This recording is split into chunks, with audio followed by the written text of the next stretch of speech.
You are listening to the Wealth Formula Podcast with Buck Joffrey. Get ready to change your life. Welcome, everybody. This is Buck Joffrey with the Wealth Formula Podcast coming to you from Montecito, California. And today, before I begin, I want to remind you that there's a website associated with this particular podcast called wealthformula.com. Lots of resources over there for you to check out, including the ability to sign up for some of our lists, such as the accredited investor list. We've got some cool stuff popping through there. Even though the real estate market is not hopping, there's some other cool stuff coming down the pipeline. If you're an accredited investor, if you're interested in this kind of thing, go to wealthformula.com and sign up for Investor Club. Now, for today's show, though, it's interesting. I'm going to talk about something that I didn't really think I was all that interested in before. I haven't spent much time on this concept of short-term rentals, right? Vacation rentals, really, like the VRBO stuff and all that. And I didn't because it didn't sound particularly appealing to me. I'm just thinking like, okay, I want to buy like one house and take care of it and, make a few bucks, whatever. So anyway, I kind of ignored it. But then I had a few people ask me to interview Tim Hubbard for this week's podcast. And I may have changed my mind on this whole concept because here's the deal. Okay. The reality is, unless you're a limited partner in a syndication, which, if you're an accredited investor, if you're in our investor club, you may have already done. So there really is no such thing as truly passive income in real estate. That is a complete fallacy. I could tell you from personal experience, people who own 10, 15 houses, for example, and they rent them out, they hate life. Apartment buildings are better, but they're still work. And so for me, a lot of reasons why I've gone with the, huge assets is because they're like running businesses. So then instead of, being a landlord, you're a business owner. And so that has been my niche. And it's also obviously at a much higher scale. And so there's a lot more profitability potentially there. But again, I'm going back to this concept because I think this short-term rental concept, because I actually think it's pretty compelling for probably many people who listen to this podcast. Okay. And again, if you are okay making $300 per month for all these hours that you're working in long-term rentals, then that's fine. But, I'm guessing most of you are not. But short-term rentals are different because they provide, I would say, a sexier take on active ownership of real estate for busy professionals. Again, make no mistake, there will be work involved. There will be. But now you might be making 5 times the monthly income that you would with a traditional long-term rental. Now, maybe that rental income is still not that compelling. And quite honestly, at this point in my life, I wouldn't do this for the purpose of making a couple grand even per month, because it would just be an aggravation. But what if you started buying properties that you liked in places that you might actually like to visit yourself on occasion? Maybe you're a person who likes to go to Lake Tahoe, or maybe likes to go to the desert once in a while, Sedona. I don't know. Who knows? But what if you had one of those and you wanted to visit, and at any point in the future, you could theoretically flip the switch. You could live there, whatever you want. But in the meantime, short-term rentals have this extremely advantageous tax benefit that makes it far more compelling to me than even the cash flow. And not just through the real estate professional type like me, the REP types. And if you don't know what I'm talking about, go listen to probably any number of the Ask Buck shows, and there's a description of that. But bottom line is, if done properly, you could have a short-term rental, do a cost segregation analysis, and apply that depreciation to other active income, right? Let me reiterate that, because And again, I'm not a tax professional, right? So you cannot see this as tax advice. I'm just a guy trying to help out. Just a guy with some ideas. And sometimes I'm right, sometimes I'm wrong. And so I don't want you to hold me accountable for things because I introduced them to you. But my understanding is that through material participation in short-term rentals, that depreciation that you ordinarily wouldn't be able to tap into with a long-term rental, you actually can with a short-term rental in various circumstances. In other words, that depreciation becomes activated, and activated losses can be used against your W-2 income. So if you can truly pull this off, the tax savings alone would be worth doing it, in my humble opinion. And again, I just think it's a much bigger, tax play than a cash flow play. Listen, for most professionals out there, most of the options that you got, they kind of suck. Okay. Conservation easements, pretty much dead on arrival at this point. The IRS has, dismantled syndicated conservation easements. Everyone's under some kind of audit right now. And then there's oil and gas, which, I haven't invested myself in years. And the reason is because it always ends up being that there's some kind of crook or fraud or something involved. And so I don't like it. I don't like oil and gas, and I don't like all this, stuff that claims to, create some tax benefits from the energy and oil and gas or carbon or whatever. And then you Google the person and they don't even show up on Google. That is concerning to me. Okay. Now, so bottom line is short-term rentals in this paradigm could possibly be the best thing out there if you're trying to mitigate taxes and you are a high earning W-2 wage earner and not a real estate professional. So this has got to sound interesting, intriguing to some of you. I suppose a lot of you. So we're going to hear all about it from an expert in this topic right after these messages. Welcome back to the show, everyone. Today, my guest on Wealth Formula Podcast is Tim Hubbard. Tim is a real estate investor specializing in short-term rentals. He has a website called restmethods.com, and he's also the host of the Short-Term Rental Riches podcast. Tim, welcome to Wealth Formula. Thanks for having me, Buck. Happy to be here.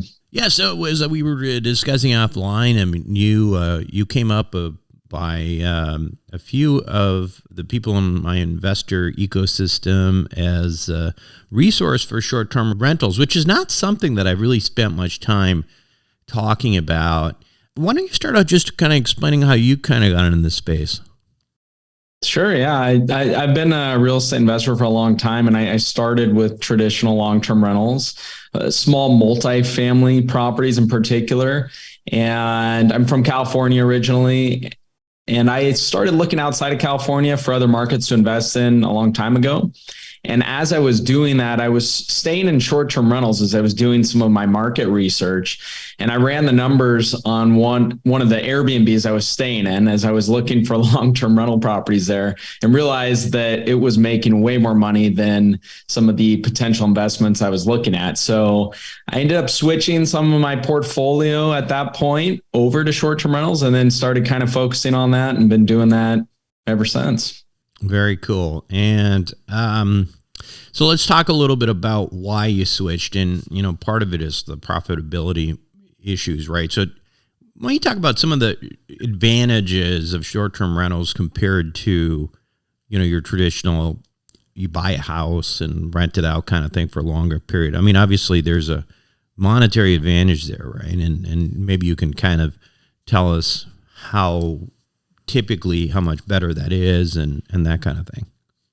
Yeah, for me, I mean, I got into real estate originally to have passive income and to be able to travel kind of whenever I wanted. Yeah. And so I guess I kind of came into the short-term rentals in a roundabout way. I started with real estate because I knew that that was a way that a lot of people became wealthy and it could be passive. So I didn't want to get into short-term rentals and have it not be passive too. So I figured that part out. We can talk about that later. But for me, it really just came down to the passive income buck. I wanted to be able to travel and support lifestyle and the things I wanted to do. And I found that short-term rentals got me there quicker. Mm-hmm. And I would say, and the interesting thing is too, I had quite a few properties in my portfolio that already worked for short-term rental. So I don't think that every property is a good candidate for short-term rental, but a lot of mine were in sort of downtown areas and they were near restaurants and stuff like that. So it wasn't a big risk for me to try to convert a couple of those over and see how they did. And so I did that and haven't really looked back since. Yeah. So let me ask you this then, because you brought up the point of, some being better than other. What makes a good short-term rental compared to other properties? Well, the thing with short-term rentals too is that they're not like, there's so many different ways to do it. So like if we compared a multifamily building to another multifamily building, for example, we might break it down into class A, class B, class C, class D. But with short-term rentals, just on Airbnb, they have 56 different categories to divide the types of properties that are in there.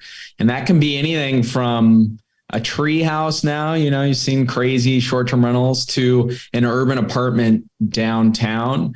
So they're all different. And that's one thing that we kind of have to understand in the beginning. They all have different types of guests that they attract.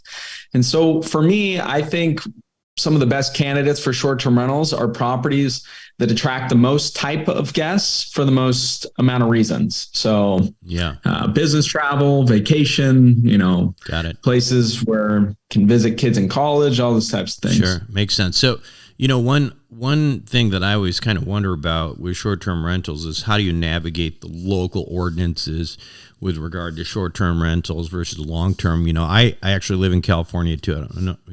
I'm over here in Montecito. And there's very clearly delineated areas where, and not very many of them, where you can have short-term rentals. Do you run into that nationally quite a bit? Yeah, absolutely. I think for me, what I've noticed is that a lot of times the strict short-term rental regulations tend to happen in places that also have housing shortages, or have more of a housing shortage, I should say. A lot of times those are in denser areas like Los Angeles or San Francisco or, Manhattan. So you definitely run into it. It's something that's always changing. So it's best, if you're planning on investing in short-term rentals, to be in a place that already has that figured out, where you can already get a permit, it's legal. It gets a little dicey and riskier if you're going into a place that doesn't have any rules set up yet, because they could just one day institute a new rule.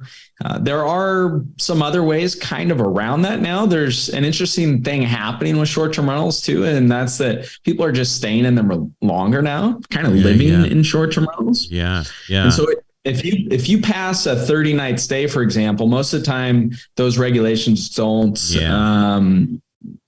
enforceable it's not a short-term rental anymore. Got it. And just real quick, is a follow-up on this, is there like a specific resource or website that you use when you're just trying to figure out, okay, I'm looking for a house and maybe it'd be cool to have a place in, Dallas, Fort Worth, in this neighborhood? Like, how do I figure out whether or not it's legal, or is that something that you really just kind of have to drill down to a lot more than one resource?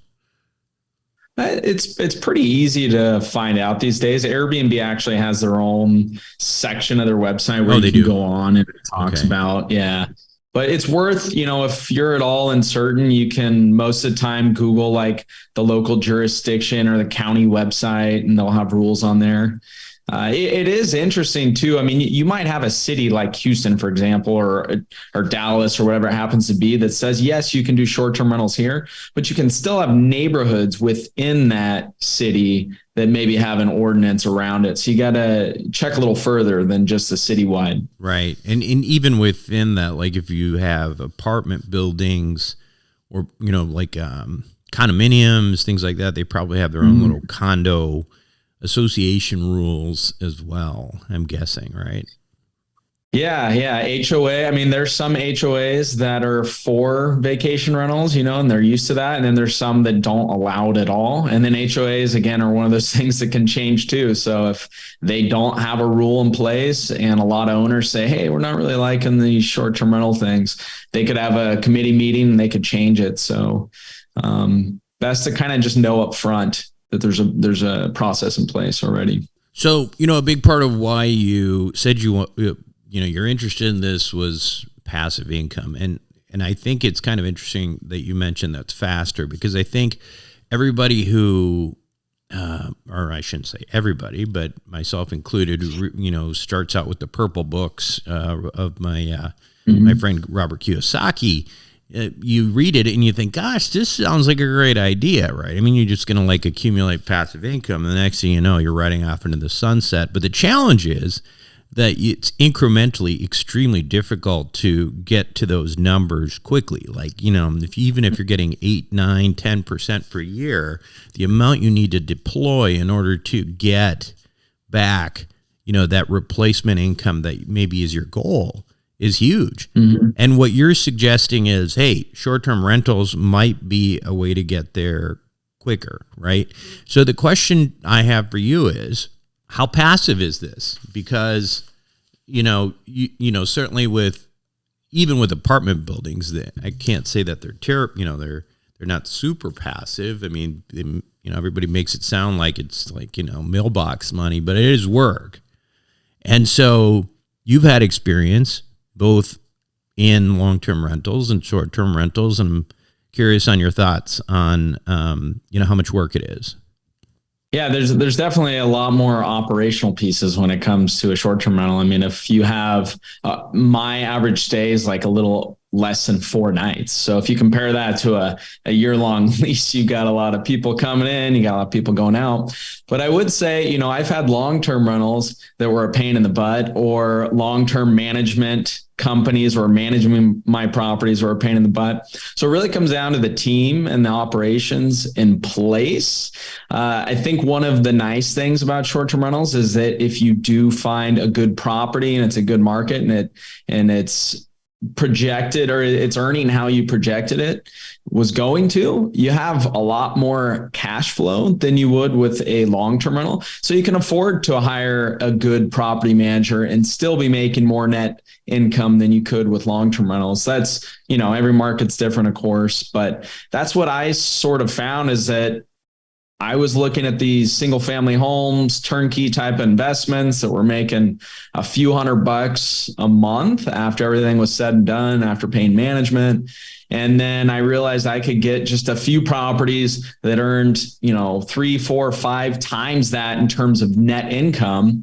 And so that cut my goal down, the amount of properties I needed to reach that financial freedom to leave the rat race, if you will. Yeah. It cut it in half, or in thirds, or in quarters. Yeah. Well, again, that makes a huge difference. But you mentioned property management. Are there typically companies that are specific that deal with short-term rentals as opposed to long-term rentals? And, is that part of the strategy in terms of deciding where to buy?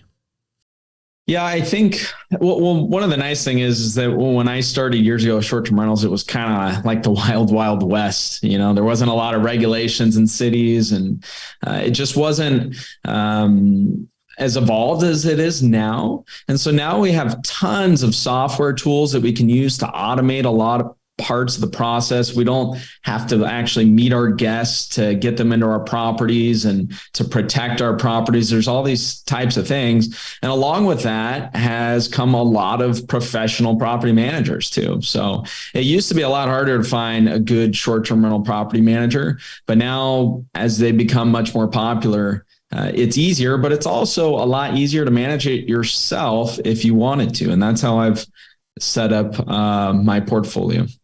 Now, do you use, should anybody who's really doing these kinds of short-term rentals, basically you are, you're going to use Airbnb or VRBO or Booking.com. You're not going to just go out there and market yourself, right? Is that the case in general?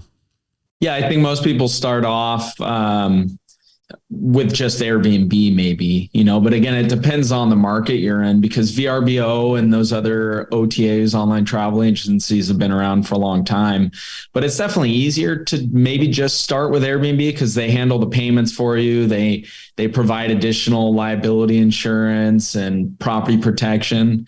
But I think the professionals out there are on as many platforms as makes sense for that market. So the more exposure you have, the better for your properties. How much of a cut do those guys take typically?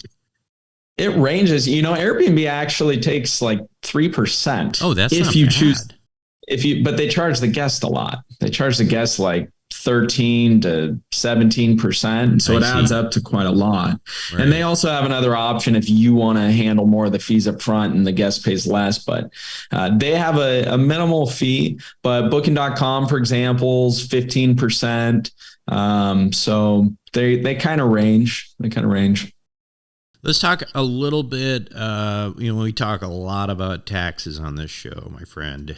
And so tell me about the tax advantages, compare and contrast of the short-term rental versus long-term rental situation. Now, in the long-term rental world, you've got your typical stuff which you're going to have in short-term rentals, like, your interest payments on your mortgage.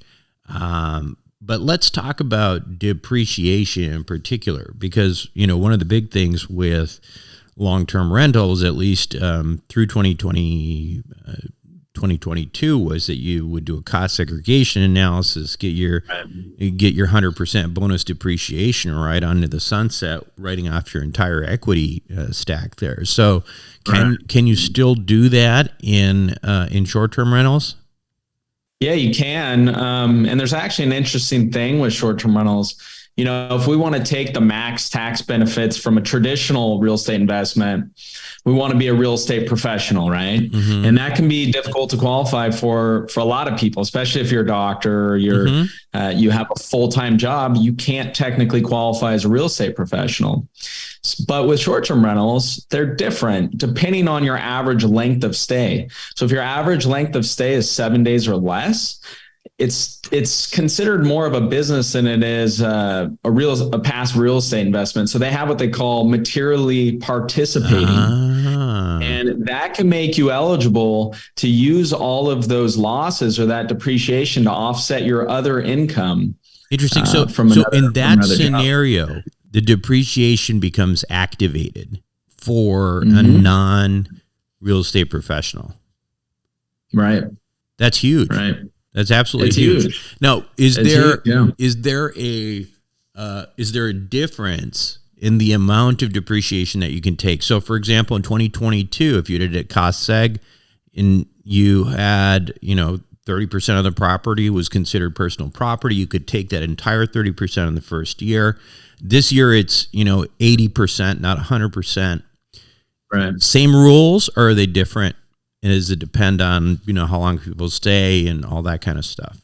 Same rules when it comes to depreciation, as long as you're materially participating. So if you switched and you started having month-long stays, for example, and your average throughout that tax year was higher than 7 days, then you wouldn't be able to materially participate again. That would go back to being a more of a long-term rental. So you got to make sure, if you're trying to offset your other income, that you keep your average reservation at 7 days or less. But otherwise, Yeah, everything should. Yeah. And if you are an REP, it doesn't matter anyway. I mean, then you're golden either way, because we have both. I mean, certainly I'm a real estate professional myself, although I played doctor on some podcasts.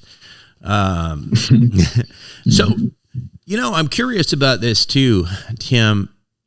I have, my crew here, Wealth Formula Nation, there's a lot of people who make a good chunk of money, right? And do you find that in some cases people are looking at this and saying, hell, I'll just, I'll buy a place in Tahoe and I'll spend a couple weeks there every year myself, and then I'll also use it as a short-term rental, and maybe I make a little bit of money, but at least I don't lose any money.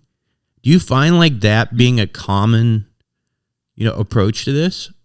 Yeah. I mean, if you're making a really high income and you're paying a ton of tax, and you can buy a property for $1 million, for example, take all that bonus depreciation. I mean, you'd be fine breaking even, I would think, because you're going to save a ton of money. And then you also, hopefully it's a good investment that's actually cash flowing too. But another nice thing, Buck, is that a lot of times short-term rentals are different than long-term rentals too, right? They can be fun as well. They can be vacation rentals, places where you want to spend time. And so a lot of times you might have like a couple scenario where the wife or the husband has more time, and maybe they tackle the short-term rental investment a little bit more, but as long as they're filing jointly, they can still get the tax benefits. They can still have some good investments, and then also a place that maybe they can enjoy a little bit of the year as well. So I think that's a good strategy. Yeah, absolutely. And let me ask you too, what is, so if you're looking at, what's going on in the economy right now, with inflation, post-COVID, et cetera, what's the timing like right now for this kind of stuff? Do you feel like it's, as good a time as ever to get in, or do you think it's, maybe hold off for a few months or what? Yeah, good question. I think it comes back to what type of short-term rental you're investing in, and also what market it's in. When we had COVID, I mean, travel was crazy during those times. Everything was kind of crazy, right? And a lot of people were leaving big cities, and they were buying vacation rental homes outside of the big cities. And so over the last couple of years, we saw a huge increase in supply in the vacation rental type category, not necessarily in every market, but in some cities, a lot more than others. At the same time, we kind of saw a lot of the short-term rental supply diminish or go down in the bigger cities. So the supply is changing in all these different types of categories over the years. I would say that depending on the market, there is some oversupply going on in some of these cities with vacation rentals, just pure vacation rentals. But there's good data that we can use now to sort of dig into this a little more. There's a company called airdna.co that's all they do. They just pull statistics. They pull average occupancies and average daily rates. They're worldwide, and they get their data from Airbnb and VRBO and HomeAway. So you can see, if I was interested in investing in a city, for example, I would see what the occupancy is doing and the average daily rate. And if it's kind of fallen off a cliff, then that might make me a little more cautious. But if I can see that the amount of supply is going up at the same time that the occupancy is staying steady, then that's a really good sign for a market. From an IRS perspective, is there a minimum, like say you're having trouble renting the place, is there a minimum amount of time that it needs to be rented in order for it to qualify for all of those benefits that we discussed? Yeah, that's a good question. As far as I understand, I best talk to your tax professional as always, but as far as I understand, there's actually like 7 different ways that you can qualify to materially participate. I think the 2 most popular ones are, one, if you spend 100 hours on the short-term rental and no one else spends more time than you, whether it's a housekeeper, whether it's whoever it is, which this could be a really good strategy for someone that maybe buys one towards the end of the year, does design and furnishes the property and does all that, and then maybe hands it off to a manager the next year. That's one way. As far as I know, I don't know of a requirement that actually had to be rented for a certain amount of time during that year. But I would definitely check. The second way that a lot of people are qualified to materially participate is if they spend 500 hours throughout the year on the property. And that can be combined too. So if someone went out and bought 5 short-term rentals, they can combine all those hours as well. Yeah. Fantastic. And if they combine those 2 hours, by the way, is that just for, I mean, could that also qualify? I mean, again, I'm asking you tax questions. I know you're not a CPA, but you've been around this. But in your opinion, from what you know, could having 4 or 5 of these short-term rentals actually go ahead and help you to qualify towards just being an REP? In other words, could you be an REP just because you have short-term rentals? Or is it that you're already an REP and you're using this also, or you're activating it because you're active participation? I know that gets a little complicated, but no. It's a good question. It's actually, so you're either going to be one or the other when it comes on a property basis. So like, you're not going to be a real estate professional and materially participate, because to qualify for material participation, it has to have that average reservation length of 7 days or less. And if it goes over that, then you can't qualify on the material participation side. But if you were spending more time on that property than any other job that you had, and it was over 7 days, then you would be a real estate professional if you met their requirements. So you're not going to be both. And it's an interesting one, because I have multifamily properties, for example, where I don't have all of the units in there as short-term rentals. Yeah. And so then that brings up, makes it a little more difficult. Like, okay, are you, because I'm a real estate professional too. It's like, okay, do you want to use that? I think that the benefits are the same. Either way. It does get a little complicated. But it's a very powerful tool for W-2 individuals who've been trying to figure out. In fact, I can't think of anything outside right now of oil and gas that can get you an activation of depreciation. And of course, my listeners know that I'm not a believer in oil and gas because it's full of crooks. So this is a good way to do this.